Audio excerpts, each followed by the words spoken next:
area. Please welcome the Right Honourable Mark Carney, Prime Minister of Canada.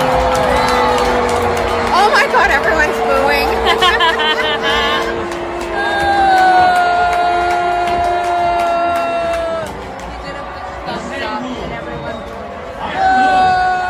We're also pleased to be welcomed by the Canadian Army.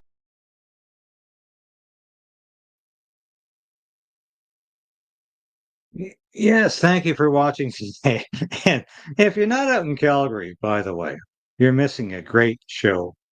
I was there for several years in Calgary working, and I went there with several people, and it was a fantastic event. And it's really what it represents is what Canadians are all about, and we'll be back about that to explain in just. The Prime Minister lied and his minions continue to lie.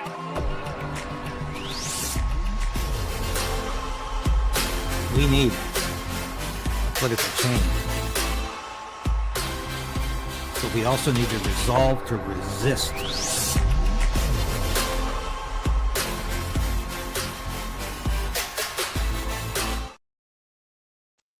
Thanks for watching today, and thank you for supporting yesterday's broadcast. Because unlike what I've heard this morning, it's not yesterday's news, it's tomorrow's news. And this is going to get bigger and bigger. And this is what I want to communicate with you today. I actually had somebody come up to me and say, "Don't talk about what happened yesterday. That's not important." Well, I'll tell you, it's very important because this is going to be the dominant news story over the next days, weeks, and months. The fact that our federal government failed, absolutely failed people who were hurt by the vaccine. Now, I know a lot of you are saying, I know, David, but you got no subscribers. That's true because YouTube doesn't want people to subscribe to this. But I'll tell you, this is the first time that I've been talking about this issue. The first time that I have not been, shall we say, demonetized for doing this kind of a story, for having these kind of events on before. And I've done it before, and I didn't give a damn if I was demonetized because I think the truth is more important than $45, which is about all you get out of a broadcast. But I think it's more important to get the truth out. So I want to show you this. And I applaud Global News for having the guts, the balls, and the courage to come out with this story when nobody else wanted to talk about it. Nobody else wanted to talk about it in the mainstream media. You and I have been talking about this now for what? 3 years, 4 years, possibly even 5 years. You and I have been talking about this for quite some time, and the mainstream media has ignored it. The independent media, the new media, has been responding to this from day one. The mainstream media ignored it. So once again, after our series first aired, we've heard from injured and ill people who are outraged and say they too have been battling with the vaccine injury support program for months, sometimes years. Now elected officials are speaking out saying something needs to be done about it. This is a real scandal, and we can't let go of it. Ontario Conservative MP Matt Strauss is a former ICU doctor and former acting medical officer of health. Of course, I agree that vaccines are effective. I'm sorry. After all of this, Dr. Mark Strauss, you still think the vaccines are safe and effective? Yes, the vaccines are safe and effective. Of course, we can repeat that line. But what are you saying with this? The vaccines are not safe, but effective? I can tell you, I only know one person in my life who didn't get the vaccine and didn't get COVID. I got COVID on several occasions, and I got the vaccine twice. Is there some disconnect here, possibly? I would say yes.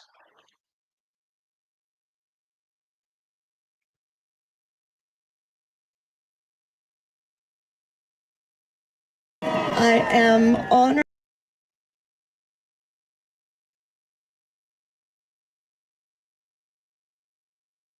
Many ill and injured people turning to the Vaccine Injury Support Program say they are not getting the fair and timely access to financial support that was promised, as revealed in a Global News investigation.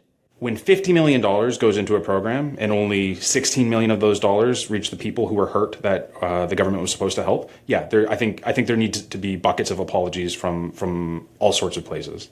Other politicians are demanding action from the Liberal government as well. They got to get to the bottom of this right away. One of the issues interim NDP leader Don Davies points to. I don't like Don Davies. I don't like the NDP because, as far as I'm concerned, they're one step away from communism. But Don Davies makes an excellent point here. And I don't know if Don Davies would do the same thing if he, God forbid, should ever be prime minister. But he talks about the fact that Mark Carney hires people to do his jobs for him, and they're unaccountable. And this is why this program, the VISP program, completely went off the rails, because they hire people in the private sector who couldn't give a damn about delivering government services. So they had Friday drinking days. So they had ping pong tables and the slush machine, whatever the hell that means. I don't even know what that means. But apparently they were having a pretty good time at your expense. But I have to applaud Don Davies here for actually saying something that's truth. The decision by the Public Health Agency of Canada to outsource the administration of the program to a consulting firm called Oxaro. This is emblematic of a government that has become addicted to the use of outside consultants without proper oversight by the government. And so we're wasting hundreds of millions, maybe billions of dollars of taxpayer dollars. I'm horrified that it seems that it's been handled just so very badly. The risk of not getting this program right, says this medical ethicist, is a further erosion of trust in vaccines. The public will see not only, are some people pushing back on vaccines, but even if something goes wrong, you're not going to get support. And that would be very. Oh, I see. It had nothing to do with the fact the vaccine was untested and unproven from the very beginning. Dolts like this should be called out for what they say. There is no reason to trust this vaccine from day one because it was unproven and untested. And this is what this so-called expert has to say about it. Well, if we acknowledge there's been hurt, then we're going anti-vax. Very problematic. The Public Health Agency of Canada has initiated a compliance audit of the program, and the federal health minister says all options are on the table. But the ill and injured are still waiting. 1,700 of them have yet to have their claims processed. In an emailed response, the company running the Vaccine Injury Support Program, Oxaro, said this is a new program and it has adapted its operations to meet higher than expected volumes. It says all of its invoices reflect actual costs and are approved by the Public Health Agency of Canada. Carolyn Jarvis, Global News. Okay, so some of these people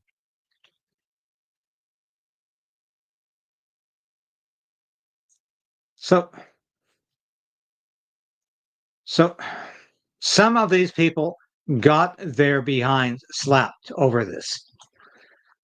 Some of these people are being told, don't come back to the trough. I can tell you from being there in the past, they're waiting for this past to pass over. And that's all there is to it. And this is so incredibly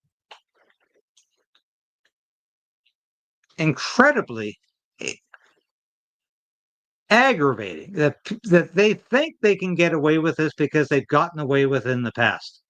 And that's what this is all about. And I'll be back on this in a minute here.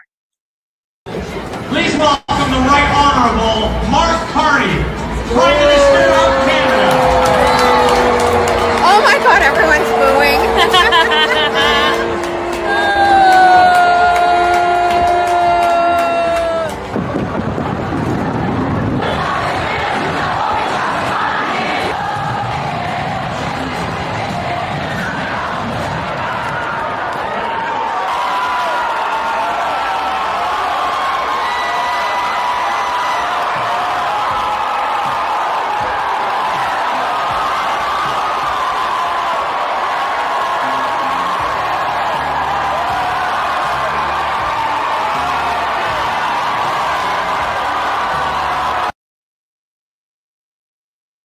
Okay, who do you think won that one? Obviously, Pierre Poilievre, but I'm not going to be in the bag for Pierre Poilievre and saying, "Oh, he's just a wonderful guy. There's nothing we can say." He did nothing in the last couple of weeks as the conservative leader to stop the passage of Bill C-5. He did very little to stop the passage of, or the potential passage of Bill C-2. He sat back and waited for this by-election to be called because that's his focus, is getting back in the House of Commons. Yes, he needs to get back in the House of Commons. However, folk, he needs to fight Mark Carney like he promised to do when he was running against him. And he's doing, excuse me, a piss poor job of doing that. And do I have another alternative? No, there's nobody else in the House of Commons who can do that except the Conservative Party of Canada as the official opposition. And they better start acting like an official opposition. Because right now, folks, they're not.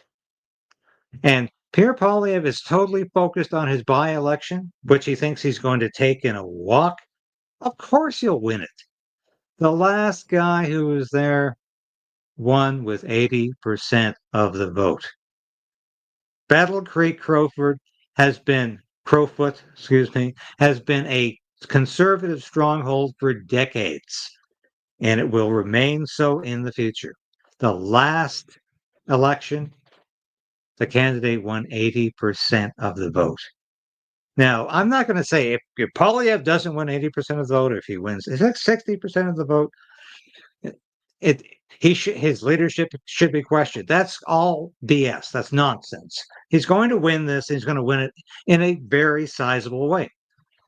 What I do say is this is going to be a very difficult by-election for Pierre Poilievre because every door he knocks on, the people behind that door are going to say, "Pierre, why should we stay in Canada?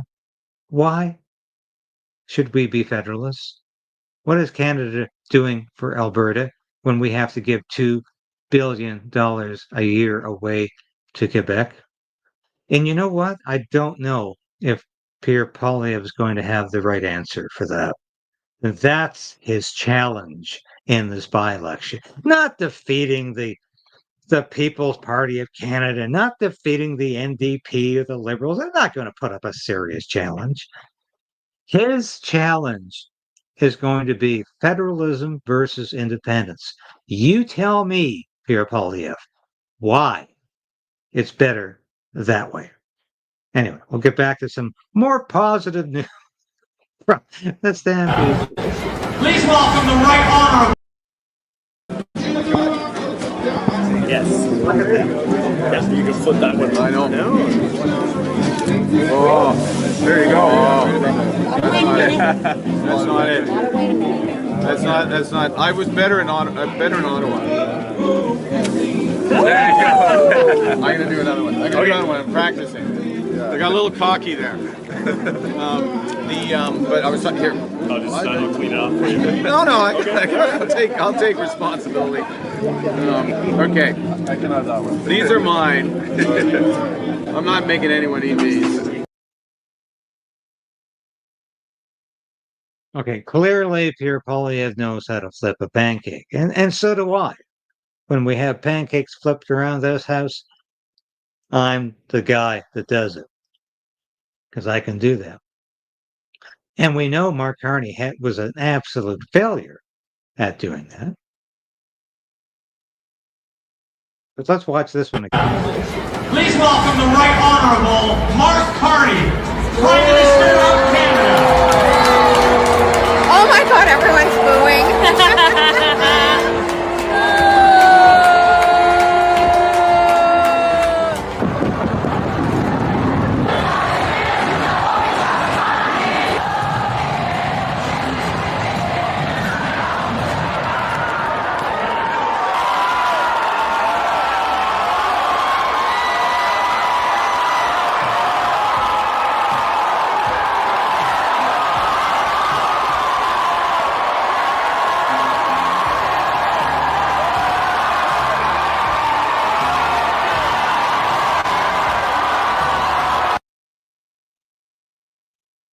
Like I have said,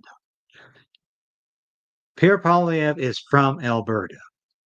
I met him for the first time in Alberta after Stephen Harper was elected the leader of not the Conservative Party of Canada, but the Canadian Alliance Party. He replaced Stockwell Day as that. And that's where I met Pierre Poilievre. But I'll tell you this, it takes a lot more than putting on a Stetson to make you a true Albertan. And it's going to be a difficult race. I'm not going to say challenging. It's going to be difficult for Pierre Poilievre to convince a lot of those voters in Battle River, Crowfoot, that he is on their side. But of course, they'll vote for him anyway. But this is going to be a very interesting by-election. I want to play a bit of my friend Viva David Freiheit, and he talks about the complete failure of the federal government to look after people who have been injured as a result of the vaccine. One more story, which we're going to talk about. The Canadian VISP, the Vaccine Injury Support Program, which has been doing wonders, not fulfilling its, I don't know if it was created by statute, but not fulfilling its raison d'etre, which is to provide services for the vaccine injured. I don't know what they're up to right now in terms of how many payouts they've issued. It's an effing joke. It's always been an effing joke. They did not even announce the existence or publicize the existence of this Vaccine Injury Support Program, which was created.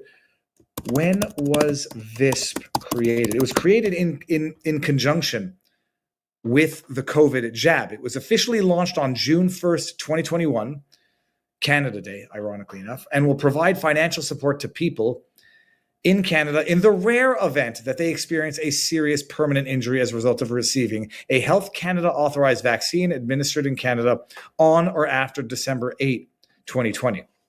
It was basically created exclusively for the COVID jab. I shan't call it a vaccine. It's been a joke from the get-go. Like, they've been denying claims or putting people through the loops, the hoops, whatever the hell, indefinitely.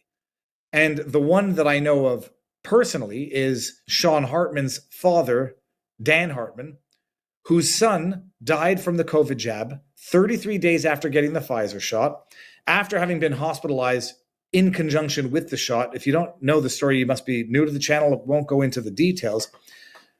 Answers for Sean is what his dad created to try to get answers for his son. His son died 33 days after receiving his first Pfizer COVID jab. He was hospitalized like within days of getting it, orange bags under his eyes, pain in his shoulder, sent home. There was no troponin test done, no D-dimer test done. Medical malpractice, if not worse, in my humble opinion. Sent home, aspirin, 33 days later, dead. Sean's father, Dan, is suing Pfizer. He sued the government. The government got out of the case on some, bullshit government technicality. Dan has been denied or has not gotten an answer from his Vaccine Injury Support Program application for the death of his son. I'm going to play this and pause it as we go through it because it's absolutely unbelievable what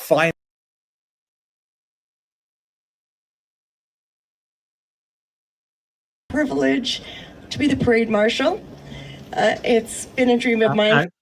I wanted to show this because I probably should have shown this at the very beginning, but this is what's happened. This is the good news. The Calgary Stampede is still going on. But I have to ask you, that used to be Shania Twain. I don't recognize Shania Twain anymore. Do you? And I welcome your comments because I don't recognize Shania Twain. And she looks like a completely different woman. For a very long time. Now in its 113th year, other dignitaries also joining in on the festivities. A chance to be seen in unique ways. For most, on a horse. My horse's name is Dumpy. I'm sorry. It's Dumpy. Okay. And he's a sweet, sweet boy. So it's pretty amazing. A few moments ago, we were talking with Shania Twain, and she says hello. But have you had a chance to see her, or are you going to get a chance to maybe see her over the next couple of days? It'd be pretty incredible to get to see her. We'll see what her schedule looks like. But she has also been for a ride on Dumpy, so I feel pretty privileged. Conservative leader Pierre Poilievre also on the parade route without Shania Twain tickets. I don't, but I met her at South Centre when she was doing a sponsorship when I was about 15 years old.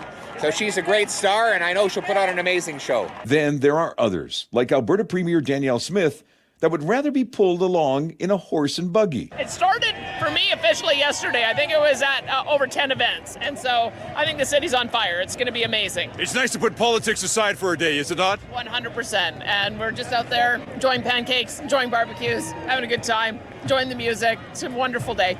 You know, we talk about dignitaries, but the real true dignitary is this gentleman over here, kind sir. You've been sitting in that seat since '69. Yes. It's been wonderful every year. Wouldn't miss it. What's different from the first time you were here to today? Well, probably there's not as many floats. And I love the horses, and I love the Western heritage.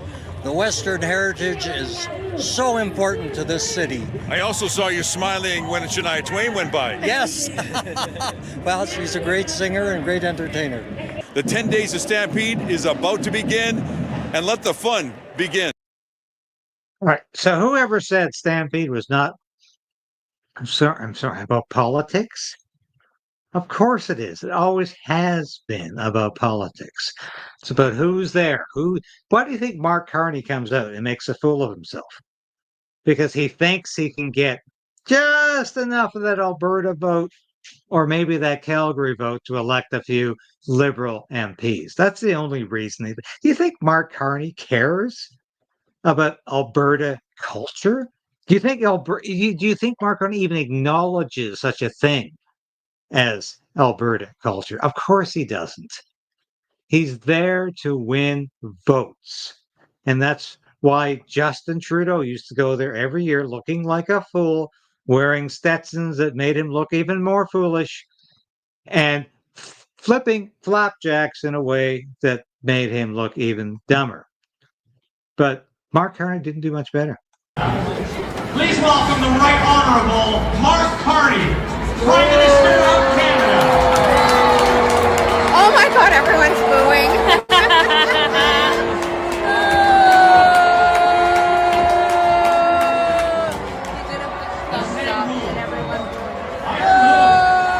We're also pleased to be welcomed by the Canadian Army.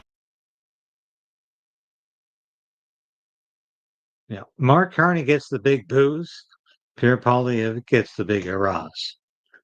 And of course, we should learn something from this because I can tell you with some certainty the August 18th by-election in Pierre Poilievre's new riding is going to be very contentious. And we have to acknowledge that. We can't just say that, it's a conservative riding. They'll bring him in, no problem. Because these are times unlike none other in Alberta. The independence question is very, very important right now in Alberta. And they're going to be asking that question every time Pierre Poilievre knocks on a door. So I know I've seen the other YouTube stations. Hurrah, hurrah, Pierre Poilievre's going to win. But I'm telling you, they don't want to ask the tough questions, which is, Every time he knocks on a door in that rural riding of Alberta, he's going to get some very pointed questions. And there's no doubt about that. Now, I want to return for a minute to the subject of this show. This is a follow-up to what happened yesterday.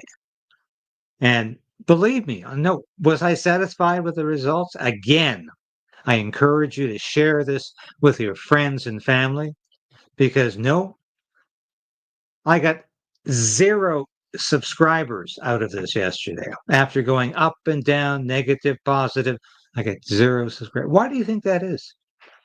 Because, shall we say, YouTube doesn't want me to get subscribers out of this? We got decent numbers, but after thousands of people watching the show, it was thumbs down. So this is why I'm asking you to show this show. Give this show yesterday and today to your friends and family so we can beat this. Because is there any question in my mind that they're trying to suppress the station? It's gone beyond suppression. They're trying to kill this station because we talk truth. Because unless you're in the bag for a particular party or a particular politician, YouTube will cancel you. And that's what they're all about. I'm all about not being like the shirt says. Krayden's right, in nobody's pocket. That's what this show is about.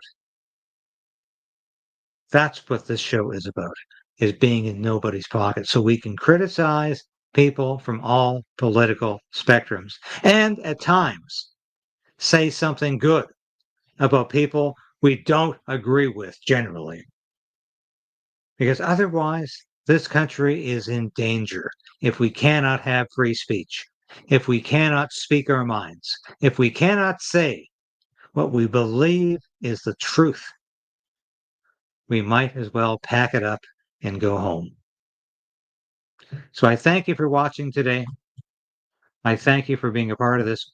Before I go, I do want to show you our store because in addition to this wonderful shirt, which is my favorite now, and I'll go back to a more formal situation. I'm trying to advertise some of the merchandise we have. But until I do so, I hope you have a chance to get some of this.